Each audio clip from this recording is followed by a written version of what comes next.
വളരെ സുപരിചിതമായിരിക്കുന്ന മറ്റൊരു വേദഭാഗം മത്തായി സുവിശേഷം 26-ാമത്തെ അധ്യായം. കർത്താവായ യേശുക്രിസ്തുവിൻ്റെ ക്രൂശുമരണത്തെ വളരെ ഭംഗിയായിട്ട് വിശദീകരിക്കുന്ന ഒരു ഭാഗമാണല്ലോ. അതിൻ്റെ 26-ാമത്തെ അധ്യായത്തിൻ്റെ 60-ാമത്തെ വാക്യവും 61-ാമത്തെ വാക്യത്തിലും കർത്താവായ യേശുക്രിസ്തുവിനെതിരെ സാക്ഷ്യങ്ങൾ പറയുന്ന ആളുകളെക്കുറിച്ച് അവിടെ കാണുന്നുണ്ട്. 60-ാമത്തെ വാക്യത്തിൽ ഇങ്ങനെയാണ് പറയുന്നത്: കള്ളസാക്ഷികൾ പലരും വന്നിട്ടും പറ്റിയില്ല. കുറേ ആളുകൾ കർത്താവിനെതിരെ കള്ളസാക്ഷ്യം പറയുവാനായിട്ട് വന്നിരിക്കുന്നു. ഇനി 61-ാമത്തെ വാക്യത്തിൽ നാം വായിക്കുന്നത്, ഒടുവിൽ 2 പേർ വന്ന് ദൈവമന്ദിരം പൊളിച്ച് 3 ദിവസം കൊണ്ട് വീണ്ടും പണിയുവാൻ എനിക്ക് കഴിയുമെന്ന് ഇവൻ പറഞ്ഞു എന്ന് ബോധിപ്പിച്ചു.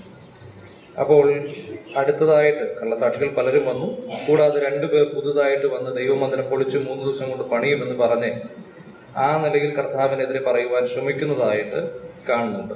എന്നാൽ അതും ഒത്തുവന്നില്ല എന്നുള്ളതാണ് നമുക്കിവിടെ നിന്ന് മനസ്സിലാകുന്നത്. അതിനുശേഷമാണ് മഹാപുരോഹിതൻ എഴുന്നേറ്റ് അവനോട് ചോദിക്കുന്നത്, നീ ഒരു ഉത്തരവും പറയുന്നില്ലയോ? ഇവർ നിന്റെ നേരെ സാക്ഷ്യം പറയുന്നത് എന്ത് എന്ന് ചോദിച്ചു. നമുക്കറിയാം, ഈ വേദപശ്ചാത്തലത്തിൽ നിന്ന് നോക്കുമ്പോൾ ഒരു മനുഷ്യനെതിരെ കുറ്റം ആരോപിക്കപ്പെട്ടാൽ അത് മഹാപുരോഹിതന്റെ അടുത്തേക്ക് കൊണ്ടുവരുമ്പോൾ വേദപുസ്തക പ്രമാണപ്രകാരം അത് 2-3 സാക്ഷികൾ നിർബന്ധമായിട്ടും ഉണ്ടാകണം. ആ കാര്യം കൃത്യമായിട്ട് പറയുന്നുണ്ട്. അങ്ങനെ 2-3 സാക്ഷികൾ ഉണ്ടെങ്കിൽ മാത്രമാണ് ആ സാക്ഷ്യം തെളിയിക്കപ്പെടുവാനായിട്ട് കഴിയുക. അങ്ങനെ തെളിയിക്കപ്പെടാത്ത സാക്ഷ്യങ്ങൾക്ക് യാതൊരു വിലയുമില്ല എന്നുള്ളത് വളരെ കൃത്യമായിട്ട് പറയുന്നുണ്ട്. അപ്പോൾ അങ്ങനെ കർത്താവായ യേശു ക്രിസ്തുവിനെ ആ നിലയിൽ തൻ്റെ നേരെ താൻ ചെയ്ത അതിക്രമത്തെ, തൻ്റെ തെറ്റിനെ സാക്ഷീകരിപ്പാനാണ് അവർ വന്നിരിക്കുന്നത്. ഈ കാര്യം പറയുന്നത് ആവർത്തന പുസ്തകം 19-ാമത്തെ അധ്യായത്തിലാണ്. ആവർത്തന പുസ്തകം 19-ാമത്തെ അധ്യായത്തിൽ അതിൻ്റെ 15 മുതലുള്ള വാക്യങ്ങളിലാണ് ഈ കാര്യങ്ങൾ എങ്ങനെയായിരിക്കണം ഒരു വ്യക്തിക്ക് നേരെ സാക്ഷ്യം പറയേണ്ടത്, അത് മഹാപുരോഹിതൻ എന്തു ചെയ്യണം എന്നുള്ള കാര്യം അവിടെ പറയുന്നത്.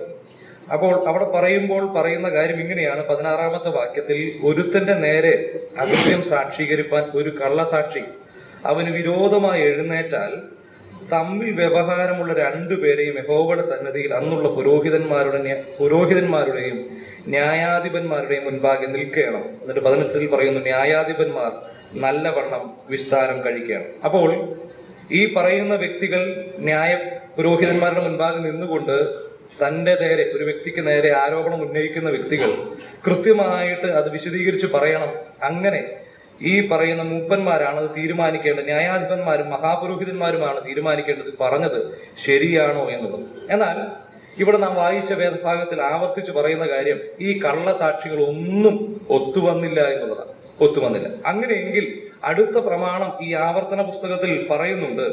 ആ പറയുന്നത് ഇങ്ങനെയാണ്. അതിന് 18-ന്റെ അവസാനത്തിൽ ഇങ്ങനെയാ കാണുന്നത്: കള്ളസാക്ഷി എന്നും സഹോദരന്റെ നേരെ കള്ളസാക്ഷ്യം പറഞ്ഞു എന്ന് കണ്ടാൽ അവൻ സഹോദരന് വരുത്തുവാൻ നിരൂപിച്ചതുപോലെ നിങ്ങൾ അവനോട് ചെയ്യണം. എന്ത് നിരൂപിച്ചിട്ടാണോ ഈ സഹോദരനെതിരെ കള്ളസാക്ഷ്യം പറഞ്ഞത് എങ്കിൽ ആ കള്ളസാക്ഷ്യം പറഞ്ഞ ആളെ എന്ത് ആഗ്രഹിച്ചുവോ, മറ്റൊരുത്തിന് എന്ത് വരണമെന്ന് ആഗ്രഹിച്ചുവോ അതുപോലെ പ്രതികരിക്കണം എന്നുള്ളതാണ്. അങ്ങനെയെങ്കിൽ നാം വായിച്ച മത്തായി സുവിശേഷം 26-ാമത്തെ അധ്യായം അതിന്റെ 59-ാമത്തെ വാക്യത്തിൽ ഇങ്ങനെയാണ് കാണുന്നത്: മഹാപുരോഹിതന്മാരും ന്യായാധിപ സംഘമൊക്കെയും യേശുവിനെ കൊല്ലേണ്ടതിന് അവന്റെ നേരെ കള്ളസാക്ഷ്യം അന്വേഷിച്ചു. അങ്ങനെയാണെങ്കിൽ ഈ പ്രമാണപ്രകാരം മഹാപുരോഹിതന്മാരും ന്യായാധിപന്മാരും അല്ലെങ്കിൽ കള്ളസാക്ഷി പറഞ്ഞ ആളുകൾ നിർബന്ധമായിട്ടും വിധിക്കപ്പെടേണ്ടതാണ്, അല്ലെങ്കിൽ അവരെ കൊല്ലേണ്ടതാണ്. പക്ഷേ നമുക്കറിയാം, ഒരു മനുഷ്യനെ സംരക്ഷിക്കുവാനാണ് ഈ മഹാപുരോഹിതനും ന്യായാധിപ സംഘവും അവിടെ നിൽക്കുന്നത്. തനിക്കെതിരെ ആരോപിക്കപ്പെട്ടിരിക്കുന്ന കുറ്റങ്ങൾ ശരിയല്ല എന്ന് വന്നു കഴിഞ്ഞാൽ ആ വ്യക്തിയെ സംരക്ഷിക്കുക, രക്ഷിക്കുക എന്നുള്ള ഉത്തരവാദിത്തമാണ് ഈ മഹാപുരോഹിതനുള്ളത്. പക്ഷേ ഈ കള്ളസാക്ഷികൾ ഒന്നും ഒത്തുവരാതെ വന്ന സമയത്ത് മഹാപുരോഹിതനാണ് ചോദിക്കുന്നത്, ഇവർ പറയുന്നതൊക്കെ നീ കേൾക്കുന്നില്ലേ? എന്താ നീ മറുപടി പറയാത്തത് എന്നുള്ളത്. അതിനുള്ള മറുപടി 64-ാമത്തെ വാക്യത്തിൽ കർത്താവ് പറയുന്നുണ്ട്. യേശു അവനോട്, ഞാനാകുന്നു ഇനി മനുഷ്യപുത്രൻ സർവശക്തന്റെ വലത്ത് ഭാഗത്ത് ഇരിക്കുന്നതും ആകാശമേഘങ്ങളെ വാഹനമാക്കി വരുന്നത് നിങ്ങൾ കാണും എന്ന് പറഞ്ഞു. അത് കഴിഞ്ഞിട്ട് ഇങ്ങനെയാ കാണുന്നത്: ഉടനെ മഹാപുരോഹിതൻ വസ്ത്രം കീറി ഇവൻ ദൈവദൂഷണം പറഞ്ഞു, ഇനി സാക്ഷികളെ കൊണ്ട് നമുക്ക് എന്താവശ്യം എന്ന് പറഞ്ഞാൽ, തങ്ങളുടെ ഉള്ളിൽ എങ്ങനെയെങ്കിലും ക്രിസ്തുവിനെ ഇല്ലായ്മ ചെയ്യുക അല്ലെങ്കിൽ ക്രൂശിച്ചു കൊല്ലുക എന്നുള്ള നിർബന്ധ ബുദ്ധി അവരുടെ ഹൃദയത്തിൽ ഭരിക്കുന്നത് കൊണ്ട് ന്യായപ്രമാണത്തിന് വിരുദ്ധമായി പ്രവർത്തിക്കുവാനുള്ള അങ്ങനെയുള്ള മനോഭാവത്തിൽ നിൽക്കുന്ന ഒരു സമൂഹത്തെയാണ് നമുക്ക് അവിടെ കാണുവാൻ കഴിയുന്നത്. നമുക്കറിയാമല്ലോ, വേദപുസ്തകം പറയുന്നത് പോലെ അവന്റെ താഴ്ചയിൽ തനിക്ക് ന്യായം കിട്ടാതെ പോയി. താൻ താണപ്പോൾ, ആ ക്രൂശിലേക്ക് താണപ്പോൾ ഒരു മനുഷ്യനായിട്ട് വന്നത് തന്നെ നമുക്ക് ഉൾക്കൊള്ളുവാൻ കഴിയാത്തൊരു വിഷയമാണ്. ഈ പ്രപഞ്ചത്തെ മുഴുവൻ സൃഷ്ടിച്ച, പ്രപഞ്ചത്തെ വാക്കുകൊണ്ട് സൃഷ്ടിച്ച, മനുഷ്യനെ കൈകൊണ്ട് നിർമ്മിച്ച, അതിന്റെ സംവിധാനങ്ങളെ മുഴുവൻ ഒരുപോലെ പരിപാലിക്കുന്ന ആ ദൈവം ഒരു മനുഷ്യ സ്ത്രീയുടെ ഉള്ളിൽ, ഉദരത്തിന്റെ ഉള്ളിലേക്ക് ചുരുങ്ങി എന്ന് പറയുന്ന കഥ പോലും, അല്ലെങ്കിൽ ആ വിഷയം പോലും, ആ ചരിത്രം പോലും ഒരു സ്വാഭാവിക നിലയിൽ മനസ്സിലാക്കുവാൻ കഴിയുന്ന ഒന്നല്ല.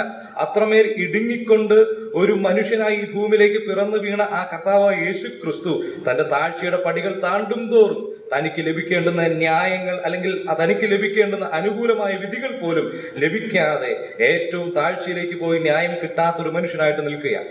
എന്നാൽ നമുക്കറിയാം, ഈ കാര്യങ്ങളൊന്നും സംഭവിച്ചത് യാദൃശ്ചികമായിട്ട് സംഭവിച്ചതല്ല എന്നുള്ളത് ആ പത്രോസ് തന്റെ പ്രസംഗത്തിൽ, അപ്പോസ്തല പ്രവൃത്തികളിൽ അത് കൃത്യമായിട്ട് പറയുന്നുണ്ട്.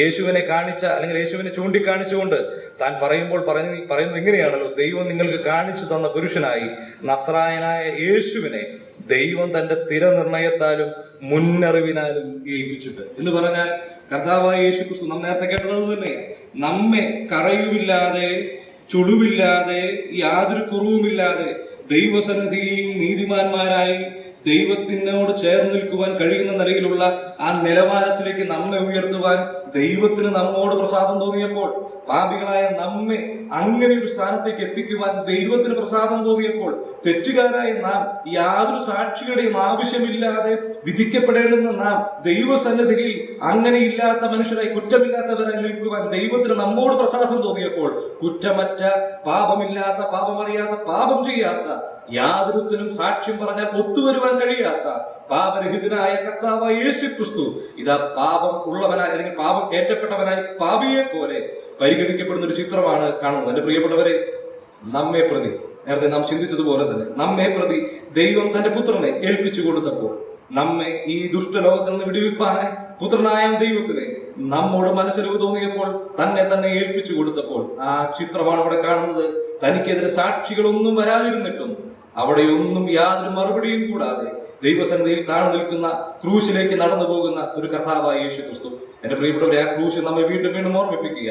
അവന്റെ താഴ്ചയിൽ ന്യായം കിട്ടാതെ പോയതിന് കാരണം സാക്ഷികളുടെ ആവശ്യമില്ലാതെ കുറ്റം സ്വമേധയ ഏറ്റെടുക്കുവാൻ കഴിയുമാറ് അത്രമേൽ പാപികളായി നമ്മെ രക്ഷിപ്പാനായി കുറ്റമില്ലാത്തവൻ ഇതാ കുറ്റക്കാരൻ എന്ന വണ്ണം കാൽവരി ക്രൂശിലേക്ക് നടന്നു പോകുന്ന കാഴ്ചയാണ് കാണുന്നത്. ഇന്ന് നാം ദൈവസന്നിധിയിൽ നിൽക്കുമ്പോൾ ഈ അവസ്ഥയിലേക്ക് നാം വരുവാൻ കാരണം കാൽവരി ക്രൂശിലെ നമ്മുടെ പാപത്തിന്റെ പ്രായശ്ചിത്ത യാഗമാണ്. ഈ സാധന പാഠങ്ങൾ നമ്മുടെ കൈകളിലേക്ക് വരുമ്പോൾ അത് തന്നെ നമുക്ക് ഓർക്കുവാനുള്ളത്.